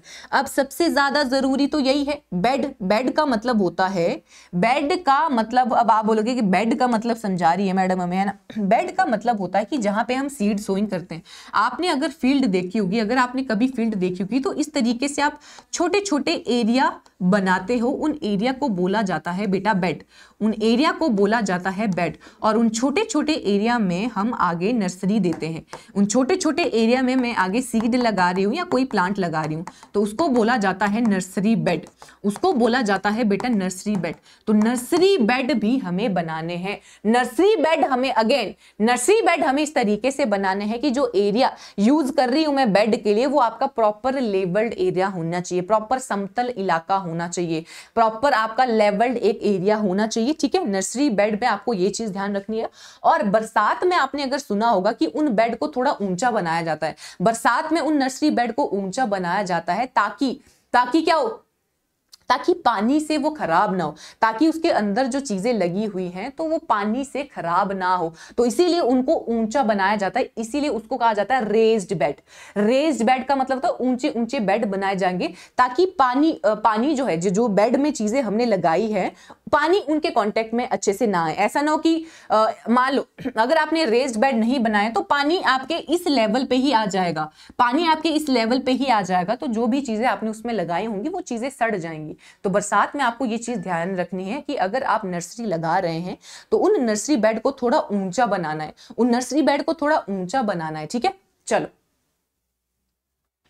आई होप बेटा ये सारी चीजें या कंपोनेंट आपको समझ आ गए होंगे, जिसमें मैंने बेटा आपको ये चीज बोली कि बिल्डिंग स्ट्रक्चर्स क्या होते हैं और प्रोजेनी ट्री ब्लॉक का क्या मतलब होता है, प्रोपेगेशन स्ट्रक्चर्स का क्या मतलब होता है और नर्सरी बेड का मतलब क्या होता है। इनको आप इस तरीके से लिख सकते हैं कि जो नर्सरी के घटक होते हैं उसमें पहले आ जाता है भवन संरचनाएं, जिसमें हमें कुछ स्ट्रक्चर्स बनाने पड़ते हैं, जैसे ऑफिसेज बनाने पड़ते हैं, पैकिंग शेड बनाने पड़ते हैं, सेल काउंटर बनाने पड़ते हैं, स्टोर्स बनाने पड़ते हैं, पॉटिंग शेड्स बनाने पड़ते हैं।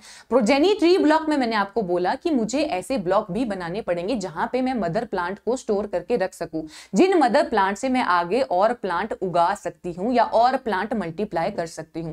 फिर मैंने आपको बोला प्रोपेगेशन स्ट्रक्चर्स के बारे में कि प्रोपेगेशन स्ट्रक्चर्स होंगे, जैसे ग्रीन हाउस होगा, पॉली हाउस होगा, मिस्ट चैम्बर होगा।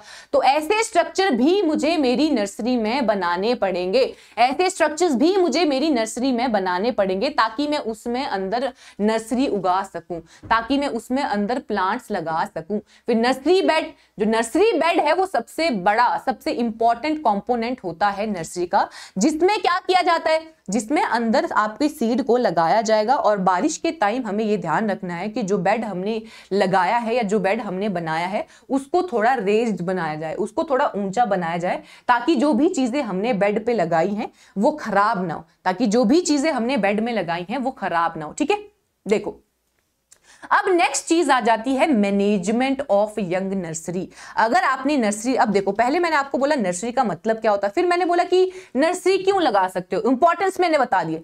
फिर मैंने बोला अलग अलग तरीके की नर्सरियां कौन होती है, होम नर्सरी होती है, कमर्शियल नर्सरी होती है। फिर हमने उसके कंपोनेंट्स के बारे में पढ़ा, ठीक है, कि कौन कौन से और कंपोनेंट नर्सरी में होंगे। फिर हमने फैक्टर भी पढ़े कि अगर मुझे नर्सरी लगानी है तो मुझे किन किन चीजों का ध्यान रखना पड़ेगा, तो मुझे किन किन चीजों का ध्यान रखना पड़ेगा। अब हम देखेंगे मैनेजमेंट ऑफ नर्सरी के बारे में, अब हम देखेंगे मैनेजमेंट ऑफ यंग नर्सरी के बारे में। मैनेजमेंट का मतलब होता है कि अगर मैंने नर्सरी में कुछ प्लांट उगा रही हूं, अब मुझे उनको किस तरीके से मैनेज करना है, उनको किस तरीके से मुझे देखभाल करनी है, उनमें क्या क्या चीजें मुझे मेक श्योर करनी है कि ये चीजें तो होनी ही चाहिए। तो management of young nursery plant में पहला फैक्टर आ जाता है बेटा सिंचाई। देखो आपको यहां पे ये अंकल जी दिख रहे होंगे, ये सिंचाई कर रहे हैं, ठीक है, प्रॉपरली इरिगेशन कर रहे हैं। तो आपको सबसे पहला फैक्टर जो ध्यान रखना है, जब भी अगर आपने नर्सरी में पौधे लगाए हुए तो आपने उनको प्रॉपरली इरिगेट करना है, प्रॉपरली उसकी सिंचाई करनी है। और इस तरीके से करनी है, ऐसा भी नहीं कि आप बहुत प्रेशर से पानी दे रहे हो उसको। यहाँ पे देखो आप कितनी लाइटली पानी मिल रहा है पौधों को, कितनी इजी ब्रीजी करके आपके पौधों को पानी मिल रहा है। आपको इस तरीके से भी इरिगेशन नहीं देने की, बहुत ही प्रेशर में आप दे रहे हो, बहुत ही प्रेशर में आप पौधों को पानी दे रहे हो, पता चला कि पौधा ही उखड़ गया, इतने प्रेशर में आप पानी दे रहे हो। और ऐसा भी नहीं कि बहुत लो प्रेशर में देना है, ठीक है, ऐसा भी नहीं कि बहुत ही एक बूंद बूंद बूंद जा रही है, ठीक है। तो इरिगेशन में आपको ये चीज ध्यान रखनी है, जब भी आप वाटरिंग करते हैं तो ज्यादा दबाव के साथ नहीं करना है, हाई प्रेशर के साथ नहीं करना है, थोड़े कम प्रेशर के साथ करना है। क्योंकि अगर हाई प्रेशर में आप वाटर देते हो तो उसके अपरूट होने के चांसेस हो सकते हैं, उसके उखड़ने के चांसेस ज्यादा हो सकते हैं। तो पहला फैक्टर जो आपका मैनेजमेंट का है कि अगर आपको नर्सरी मैनेज करना है, नर्सरी में आपने कुछ पौधे लगाए हैं, उनको आपको मैनेज करना है, उनकी आपको देखभाल करनी है, तो कौन कौन से ऐसे फैक्टर हैं जो आपको अच्छे से करने की जरूरत है। तो पहला फैक्टर मैंने बोला आपका इरिगेशन, जिसमें मैंने आपको बोला कि अच्छे से सिंचाई करनी है, ज्यादा प्रेशर में नहीं पानी देना है, लो प्रेशर में पानी देना है। आई होप आपको पहली चीज समझ आ गई होगी, ठीक है। अब दूसरी चीज आ जाती है बेटा न्यूट्रिशन, दूसरी चीज आ जाती है न्यूट्रिशन। देखो यहां पे ये न्यूट्रिशन दे रहे हैं, यहाँ पे आपके न्यूट्रिएंट्स हैं और न्यूट्रिएंट की स्प्रे की जा रही है। एप्पल के ये पौधे हैं, एप्पल के दिख रहे हैं वैसे तो, एप्पल के ये पौधे हैं और इसको न्यूट्रिएंट दिए जा रहे हैं, ठीक है। तो न्यूट्रिशन भी बच्चे बहुत ज्यादा जरूरी है। तो आपको क्या करना है, जो भी पौधे आपने नर्सरी में लगाए हैं उनको प्रॉपरली न्यूट्रिशन देना है। आपको दिख जाएगा नर्सरी में, आप छोटे से एरिया में, मान लो इतने से एरिया में आप प्लांट लगा रहे हो, तो आप इजीली देख सकते हो कि कहाँ प्लांट सूख रहा है, कहाँ प्लांट में डेफिशिएंसी आ रही है, कहाँ पे पौधे में कमी आ रही है किसी चीज की। तो अगर आपको लगता है कि यार किसी चीज की कमी आ रही है, तो आपने क्या करना है, उसको न्यूट्रिएंट देने हैं, उसको उचित पोषण देना है। तो उचित पोषण का विकास जो है वो आपका नर्सरी पे बहुत अच्छा प्रभाव डालता है। अगर आप अपने पौधों को, जो भी आपने पौधे नर्सरी में लगाए हैं, अगर आप उनको अच्छे से न्यूट्रिएंट्स देते हैं, अच्छे से आप उसको पोषण तत्व देते हैं, तो वो पौधे अच्छे से ग्रो होंगे। तो दूसरा फैक्टर जो आपका मैनेजमेंट में है कि अगर आपके जो नर्सरी में छोटे छोटे प्लांट लगे हुए हैं उनको आपको अच्छे से मैनेज करना है, तो आपको उसको प्रॉपर पोषण आहार भी देना पड़ेगा, ठीक है। दूसरा पॉइंट भी हो गया, ठीक है। तीसरी चीज आ जाती है बेटा, तीसरी चीज आ जाती है वीड कंट्रोल। तीसरी चीज आ जाती है वीड कंट्रोल। अब वीड कंट्रोल का मतलब होगा, जैसे यहाँ पे नर्सरी है, जैसे यहाँ पे नर्सरी है, ये मैडम जी क्या कर रही है, इसकी जो घास है, घास फूस जो आपका बीच में नर्सरी में आया है उसको हटा रही है, उसको ये निकाल रही है। अब ये करना क्यों जरूरी हो जाता है? अगर आप इस घास को नहीं निकालते हो, जो घास यहाँ पे होगी ना बेटा, जो घास यहाँ पे होगी, जो घास यहाँ पे ग्रो होगी, वो घास इन मेन प्लांट्स के साथ कंपटीशन करती है। वो घास इन मेन प्लांट के साथ कंपटीशन करती है अपने खाने के लिए। जो भी न्यूट्रिशन हम उसमें दे रहे थे उसके लिए वो घास उससे कंपटीशन करती है। अगर नर्सरी बेड में आपकी वीड्स भी हैं तो वो वीड्स मेन प्लांट के साथ कंपीट करती है अपने न्यूट्रिएंट्स के लिए, पानी के लिए। तो जो मेन खाना जो इन पौधों को लगना चाहिए था, वो मेन खाना वीड्स को भी लग रहा है। तो अगर आपके नर्सरी बेड में घास फूस है तो उस घास फूस को अच्छे से रिमूव करना है। अगर आप उस घास को नहीं निकालते हो, अगर आप वो वीड्स को कंट्रोल नहीं करते हो, तो क्या हो सकता है? तो वो वीड जो है वो इन मेन पौधों के न्यूट्रिशन को खा लेंगी। इन पौधों के मेन न्यूट्रिशन को अगर वो खा लेंगी तो वो पौधे, जो मेन पौधे हमने लगाए हैं, वो अच्छे से ग्रो नहीं कर पाएंगे। आई होप आपको वीड कंट्रोल समझ आ गया होगा। The nursery should be free from weeds. Nursery weed से फ्री होनी चाहिए, including the road channel to avoid the chances of further spread. मतलब मान लो ये नर्सरी में आपके बेड थे, ये आपके नर्सरी में बेड थे, ये आपका वॉकिंग वाला डिस्टेंस था। यहां से चल के आए, इस बेड में देखा आपने, यहां से चल के आए, इस बेड में देखा, ठीक है। तो जो ये चलने वाला स्पेस है, यहाँ पे भी घास फूस नहीं होना चाहिए, क्योंकि अगर यहाँ पे भी घास फूस हुआ तो उसके स्प्रेड होने के चांसेस हो सकते हैं। यहाँ पे मान लो मेरे पास घास है तो वो घास यहाँ पे लगने के चांसेस भी हो सकते हैं, क्योंकि घास बहुत जल्दी उग जाता है, घास बहुत जल्दी ही उग जाता है। तो मुझे ये मेक श्योर करना है कि जो नर्सरी बेड में लगा रही हूं उसमें भी घास नहीं होना चाहिए। और जो जहां पे ये मैडम बैठी होगी तो वो ऐसा जगह ही होगी, वो इस तरीके की जगह होगी, तो उस जगह में भी वीड्स नहीं होने चाहिए, उस जगह में भी आपकी घास फूस नहीं होने चाहिए। आई होप बेटा आपको वीड कंट्रोल समझ आ गया होगा। ठीक है, हम मैनेजमेंट पढ़ रहे हैं, किस तरीके से हमें नर्सरी को मैनेज करना है। Last but not the least आ जाता है आपका plant protection. Plant protection initial stage, जब नर्सरी आप लगाते हो, सीड से आपने पौधे उगाए, तो वो पौधे जो हैं वो बेबी पौधे होते हैं, वो यंग सीडलिंग्स होती है, वो बच्चे होते हैं। तो उनमें डिजीज लगने के चांसेस, बीमारी या कोई कीड़े मकोड़े के चांसेस ज्यादा हो जाते हैं। तो आपको बहुत ध्यान देने की जरूरत पड़ सकती है, तो आपको क्या करना है, आपको प्रोफाइलैक्टिक मेजर्स अपनाने हैं। प्रोफाइलैक्टिक मेजर का मतलब होता है, जैसे आपने देखा होगा, आपको टेटनस का टीका लगता है, 10वीं में लगता है, 5वीं में लगता है। अब आपको वो क्यों लगाया जाता है? अब ऐसा तो नहीं है कि आपको कोई बीमारी है, वो आपको पहले लगाया जाता है ताकि आपको बाद में वो बीमारी ना हो, इसीलिए पहले ही वो वैक्सीनेशन लगाई जाती है।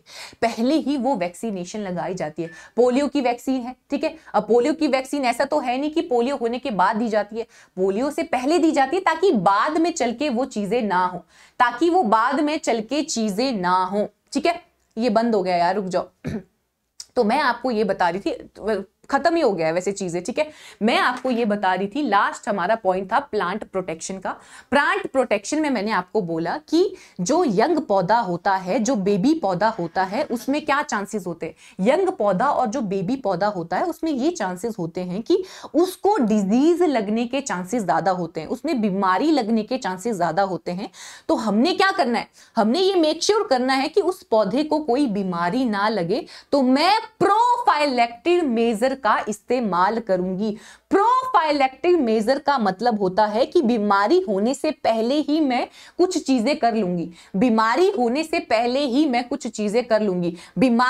से पहले ही मैं प्रिवेंटिव मेजर अपनाऊंगी। उनको कहा जाता है प्रोफाइलैक्टिक मेजर, ठीक है।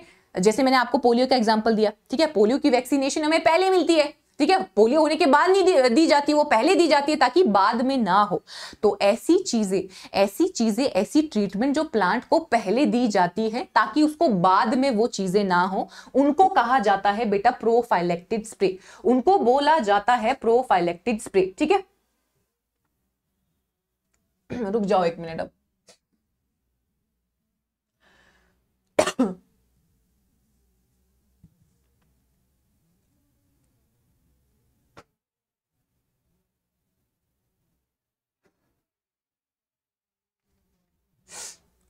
आई होप इतनी चीजें आपको समझ आ गई होंगी बेटा, आई होप आपको ये सारी चीजें समझ आ गई होंगी कि मैं क्या बोलने की कोशिश कर रही हूं। ठीक है, तो देखो यहां पे मैंने आपको बोला कि प्रारंभिक चरणों में रोपाई कीट और बीमारियों के अधिक प्रवरण होती है, इसीलिए हमें रोग निरोधी उपाय किए जाने चाहिए, इसीलिए हमें रोग निरोधी उपाय करने चाहिए। अब उन रोग निरोधी उपाय में होता है कि हम सीड को ट्रीट करवा देते हैं, पहले हम सीड को ट्रीटमेंट उसको फंजीसाइड या बहुत सारी चीजों से ट्रीट करवा देते हैं, या हम सॉइल सैनिटेशन करते हैं। ठीक है, तो बहुत सारे इस तरीके से तरीके हैं, वो आपको जाने की कोई जरूरत नहीं, आगे जब आपके कोर्स में आएंगे तो वो मैं आपको डिटेल में पढ़ाऊंगी। ठीक है, तो आई होप आपको बेटा आज का लेक्चर समझ आया होगा। थोड़ा सा मेरी एनर्जी डाउन थी, आई नो दैट, बट थोड़ा मेरे तबीयत का है इशू अभी, तो करके ऐसा हो गया। But otherwise next classes onwards मैं इतने हल्के फुल्के में नहीं पढ़ाऊंगी तुम लोगों को। ठीक है, बट मैंने ये कोशिश आज भी की है कि आपको अच्छे से समझ आ जाए। एक चीज को भी मैंने आपको बहुत बार रिपीट किया है। ठीक है, तो देखो एक ओवरव्यू मैं फिर से दे देती हूँ, हमने क्या क्या चीजें पढ़ी। आज मैंने आपको बताया, आज मैंने सबसे पहले आपको बताया कि फैक्टर्स अफेक्टिंग नर्सरी, कौन कौन से ऐसे फैक्टर हैं जिनको हमें ध्यान में रखना पड़ेगा अगर हमें नर्सरी लगानी है, जिसमें मैंने आपको पहले लोकेशन और साइट बोला, उसके बाद हमने सॉइल की बात की, फिर हमने देखा कि वाटर फैसिलिटी उस एरिया में है क्या, उस एरिया में अवेलेबिलिटी ऑफ मैन्योर है, ये सारी चीजें हमने पढ़ी। और इसके बाद मैंने ये भी बोला कि क्या उस एरिया में लेबर है कि नहीं है। फिर मैंने आपको बताया कंपोनेंट ऑफ नर्सरी, जिसमें हमने बोला अलग अलग घटक होते हैं नर्सरी के, बिल्डिंग स्ट्रक्चर्स होते हैं, या इसके अलावा प्रोजेनी ट्री ब्लॉक्स होते हैं। ठीक है, और इसके साथ साथ और क्या स्ट्रक्चर हमने पढ़े थे, प्रोपेगेशन स्ट्रक्चर्स होनी चाहिए। ठीक है, तो वो सारी चीजें हमने पढ़ी। उसके बाद मैंने आपको बताया कि अगर हमें नर्सरी को, अगर हमने जो पौधे नर्सरी में लगाए हैं उनको मैनेज करना है तो क्या किस तरीके से हमें उनका मैनेजमेंट करना है। तो पहले मैंने आपको बताया कि मुझे अच्छे से उन पौधों को इरिगेट करना है, लो प्रेशर में पानी देना है। दूसरी चीज मैंने आपको बताई कि उसमें मुझे न्यूट्रिएंट डालते रह रहे हैं, उनको पोषक तत्वों की कमी ना हो, तो मुझे उसमें न्यूट्रिएंट एप्लीकेशन करनी है। तीसरी चीज मैंने आपको बताई प्लांट प्रोटेक्शन, जिसमें मैं ये बोल रही थी कि प्रोफाइलेक्टेड मेजर का इस्तेमाल करना है, क्योंकि इनिशियल स्टेज में पौधों को बीमारी लगने के चांसेस ज्यादा होते हैं। ठीक है, ये चीजें हमने कर ली। तो ये था आपका पूरा नर्सरी के बारे में। अगर आपसे पूछ लिया जाए कि नर्सरी और उसके इंपॉर्टेंस क्या होते हैं, पहले आपने नर्सरी के बारे में बता दिया, इंपॉर्टेंस बता दिए, फिर टाइप्स बता दिया, आगे फैक्टर बता देना या मैनेजमेंट किस तरीके से किया जा सकता है। तो सारी चीजें हम नर्सरी में कंप्लीट कर चुके हैं। आई होप बेटा आपको ये सेशन पसंद आया होगा। जरूर इस सेशन को लाइक करें और अपने यार दोस्तों में शेयर करें। देखो, और मेरे टेलीग्राम चैनल को भी ज्वाइन कर लेना यार, तुम लोग ज्वाइन करते ही नहीं हो। बहुत बच्चे देखते पर ज्वाइन करके कोई नहीं जाता है। ये मेरा टेलीग्राम चैनल है एग्रीकल्चर बाय दामिनी मैम, इसको आप ज्वाइन कर सकते हैं। ठीक है, कोई भी क्वेश्चन एंड क्वेरी है आप इस टेलीग्राम चैनल पे मुझे मैसेज कर सकते हैं और अपनी क्वेश्चन एंड क्वेरी जो भी है वो मुझे बता सकते हैं। ठीक है, चलो, और इसके साथ साथ ही अगर आपको कोई भी करियर काउंसलिंग चाहिए तो आप इस नंबर पे हमें कांटेक्ट कर सकते हैं। और इसके साथ साथ अगर अभी तक आपने हमारे चैनल को सब्सक्राइब नहीं किया है तो हमारे चैनल को जरूर सब्सक्राइब करें। मिलते हैं कल की क्लास में, और परसों से हम जेनेटिक्स शुरू करने वाले हैं। तो कल हमारी हॉर्टिकल्चर की क्लास होगी। ठीक है, तो कल की क्लास में मिलते हैं। So bye bye and take care.